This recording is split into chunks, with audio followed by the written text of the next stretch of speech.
ذہن کا میدان جنگ باب نمبر 4 تھوڑا تھوڑا استثنا کی کتاب اس کا 7واں باب اور اس کی 22ویں آیت سے۔ اور خداوند تیرا خدا ان قوموں کو تیرے آگے سے تھوڑا تھوڑا کر کے دفع کرے گا، تو ایک ہی دم ان کو ہلاک نہ کرنا، ایسا نہ ہو کہ جنگلی درندے پڑھ کر تجھ پر حملہ کرنے لگیں۔ آپ کے ذہن کی اثر نو تشکیل آہستہ آہستہ ہوگی، لہذا اگر یہ ترقی آہستہ ہے تو آپ بے حوصلہ نہ ہوں۔ بنی اسرائیل کے موعودہ ملک میں داخل ہونے سے کچھ عرصہ پہلے خدا نے ان کو بتایا کہ وہ ان کے دشمنوں کو تھوڑا تھوڑا کر کے دور کرے گا تاکہ ان کے درمیان جنگلی درندے نہ پڑ جائیں۔ مجھے یقین ہے کہ اگر ہمیں بہت زیادہ آزادی یکدم مل جائے تو یہ جنگلی درندے کی طرح ہمیں پھاڑ کھائے گی۔ در حقیقت ایک وقت میں ایک ہی بات میں آزادی حاصل کرنا زیادہ بہتر ہے۔ اس طرح ہم اپنی آزادی کی قدر بہتر طور پر جان سکیں گے۔ ہم احساس کریں گے کہ یہ واقعی خدا کی طرف سے انعام ہے اور ہم اپنی قوت سے اسے حاصل نہیں کر سکتے۔ آزادی سے پہلے دکھ۔ پہلا پطرس اس کا 5واں باب اور اس کی 10ویں آیت میں لکھا ہے، اب خدا جو ہر طرح کے فضل کا چشمہ ہے، جس نے تم کو مسیح میں اپنے ابدی جلال کے لیے بلایا، تمہارے تھوڑی مدت تک دکھ اٹھانے کے بعد آپ ہی تمہیں کامل اور قائم اور مضبوط کرے گا۔ ہمیں تھوڑی مدت کے لیے دکھ کیوں اٹھانا ہے؟ میرا خیال ہے کہ جب ہمیں احساس ہوتا ہے کہ ہم کسی مسئلے کا شکار ہیں، اس وقت سے جب تک یسوع ہمیں اس مسئلے سے آزاد نہیں کرتا، ہمیں ایک طرح کے دکھ میں سے گزرنا پڑتا ہے۔ لیکن جب آزادی ملتی ہے تو ہم زیادہ خوشی مناتے ہیں۔ جب ہم خود پر بھروسہ کرتے ہوئے کچھ کرنے کی کوشش کرتے اور ناکام رہتے ہیں تو ہمیں احساس ہوتا ہے کہ ہمیں خدا انتظار کرانا چاہتا ہے۔ تب ہمارے دل شکر گزاری اور ستائش سے بھر جاتے ہیں، کیونکہ وہ اٹھتا ہے اور کام کرتا ہے جو ہم خود اپنے لیے نہیں کر سکتے۔ بری ٹھہرائے گئے۔ رومیو 8 باب اس کی 1 سے 4 میں لکھا ہے، بس اب جو مسیح یسوع میں ہے ان پر سزا کا حکم نہیں، یعنی ان پر جو جسم کے مطابق نہیں بلکہ روح کے مطابق چلتے ہیں۔ جب ہمیں نقصان ہو یا برے دنوں کا سامنا کریں تو اپنے آپ کو مجرم نہ ٹھہرائیں، تھوڑا پیچھے ہٹیں، گرد جھاڑیں اور دوبارہ شروع ہو جائیں۔ جب ایک بچہ چلنا شروع کرتا ہے، اس سے پہلے کہ وہ چلنے کے اعتماد سے لطف اندوز ہو سکے تو وہ کئی بار گرتا ہے، تاکہ ہم زندگی کی ایک حقیقت جو بچے کی حمایت میں ہے وہ جان سکیں۔ وہ یہ ہے کہ چاہے وہ کتنی ہی بار گرے، وہ فوراً اٹھتا اور دوبارہ کوشش کرتا ہے۔ ابلیس آپ کے ذہن کی اثر نو تشکیل کو روکنے کے لیے سر توڑ کوشش کرے گا۔ وہ جانتا ہے کہ ایک دفعہ اگر آپ نے صحیح خیالات کا انتخاب کرنا اور غلط خیالات کو رد کرنا سیکھ لیا تو آپ پر اس کا کنٹرول ختم ہو جائے گا، اور اس لیے آپ کو رکنے کے لیے وہ آپ کو مایوس کرنے اور مجرم ٹھہرانے کی کوشش کرے گا۔ جب بھی وہ آپ کو مجرم ٹھہرائے گا تو کلام کا ہتھیار استعمال کریں۔ رومیو 8 باب اور پہلی آیت کا حوالہ دیں اور شیطان کو اور خود کو یاد دلائیں کہ آپ جسم کے مطابق نہیں بلکہ روح کے مطابق چلتے ہیں۔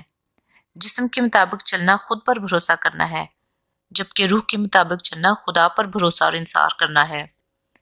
جب آپ ناکام ہو تو اس کا ہرگز یہ مطلب نہیں کہ آپ ایک ناکام شخص ہیں، اس کا صرف یہ مطلب ہے کہ آپ سب کچھ صحیح نہیں کر پاتے۔ ہم سب کو اس حقیقت کا تسلیم کرنا ہوگا کہ ہم میں خوبیوں کے ساتھ ساتھ کمزوریاں بھی ہیں۔ مسیح کو اپنی کمزوری میں اپنا زور بننے دیں، اپنے کمزور اور برے دنوں میں اسے اپنی قوت بننے دیں۔ میں پھر کہوں گی، مجرم ٹھہرایا جانا قبول نہ کریں۔ آپ کی مکمل فتح آئے گی، لیکن وقت لگے گا، کیونکہ یہ فتح آہستہ آہستہ آئے گی۔ مایوس نہ ہوں۔ زبور 42 زبور اس کی 5ویں آیت، اے میری جان تو کیوں گری جاتی ہے؟ تو اندر ہی اندر کیوں بے چین ہے؟ خدا سے امید رکھ، کیونکہ اس کے نجات بخش دیدار کی خاطر میں پھر اس کی ستائش کروں گا۔ مایوسی امید کو تباہ کر دیتی ہے، لہٰذا یہ فطری بات ہے کہ شیطان ہمیں ہمیشہ مایوس کرنے کی کوشش کرتا ہے۔ امید کے بغیر ہم ہتھیار ڈالتے ہیں اور ابلیس یہی چاہتا ہے کہ ہم ہمت ہار بیٹھیں۔ بائبل بار بار ہمیں بتاتی ہے کہ خوف نہ کھا اور بے دل نہ ہو۔ خدا جانتا ہے کہ اگر ہم مایوس ہو گئے تو فتح حاصل نہیں کر سکیں گے، لہٰذا وہ ہمیشہ ہماری حوصلہ افزائی کرتا ہے۔ جب بھی ہم کوئی نیا منصوبہ شروع کرتے ہیں تو وہ کہتا ہے بے دل نہ ہو، خدا ہمیں حوصلہ دینا چاہتا ہے، مایوسی نہیں۔ جب بھی مایوسی یا مجرم ٹھہرائے جانے کا احساس آپ پر غالب آنے لگے تو اپنے خیالات کا تجزیہ کریں۔ آپ کس طرح کے خیالات سوچ رہے ہیں؟ کیا وہ کچھ اس طرح کے ہیں، میں کامیاب نہیں ہو سکوں گا، یہ بہت مشکل ہے، میں ہمیشہ ناکام ہوتا رہا ہوں، ہمیشہ ایسا ہی ہوا ہے اور اب بھی کچھ نہیں بدلے گا۔ مجھے یقین ہے کہ دوسرے لوگوں کو اپنے ذہنوں کی اثر نو تشکیل میں اتنی مشکل نہیں ہوتی ہوگی، اس لیے مجھے کوشش ترک کر دینی چاہیے۔ میں تھک چکا ہوں، میں نے دعا بھی کی لیکن لگتا ہے خدا میری نہیں سنے گا۔ شاید وہ اس لیے جواب نہیں دیتا کہ وہ میرے رویے اور رد عمل سے مایوس ہو چکا ہے۔ اگر یہ مثال آپ کے خیالات کی عکاسی ہے تو حیرت کی بات نہیں کہ آپ مایوس یا مجرم ٹھہرائے جانے کے احساس کا شکار ہیں۔ یاد رکھیں کہ آپ ویسے ہی بن جاتے ہیں جیسا آپ سوچتے ہیں۔ مایوسی کے خیالات سوچیں گے تو آپ مایوس ہو جائیں گے۔ مجرم ٹھہرانے والے خیالات سوچیں گے تو آپ احساس جرم میں مبتلا ہو جائیں گے۔ اس لیے اپنی سوچوں کو تبدیل کریں اور آزاد ہوں۔ منفی سوچوں کی بجائے اس طرح سوچیں، معاملات کچھ آہستہ چل رہے ہیں لیکن خدا کا شکر ہے میں آگے ہی بڑھ رہا ہوں۔ مجھے یقین ہے کہ میں درست راہ پر ہوں اور جو مجھے آزادی تک لے جائے گا۔ کل میرا برا دن گزرا کیونکہ سارا دن میں نے غلط سوچوں کا انتخاب کیا۔ اے باپ مجھے معاف کر دے، مجھے قائم رہنے میں مدد دے۔ میں نے غلطی کی لیکن کم از کم یہ غلطی میں دوبارہ نہیں کرنا چاہوں گا۔ یہ نیا دن ہے، خداوند تو مجھ سے محبت رکھتا ہے اور تیری شفقت ہر روز نئی ہے۔ میں مایوس ہونے سے انکار کرتا ہوں، مجرم ٹھہرائے جانے سے انکار کرتا ہوں۔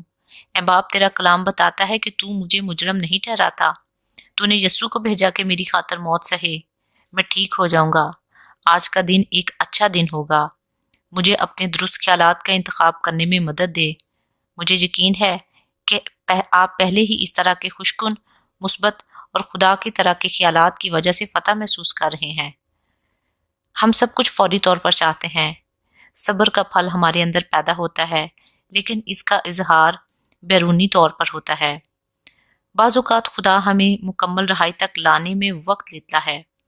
وہ انتظار کے مشکل وقت کو استعمال کرتا ہے کہ ہمارے ایمان کو بڑھائے اور صبر کو اپنا پورا کام کرنے دے۔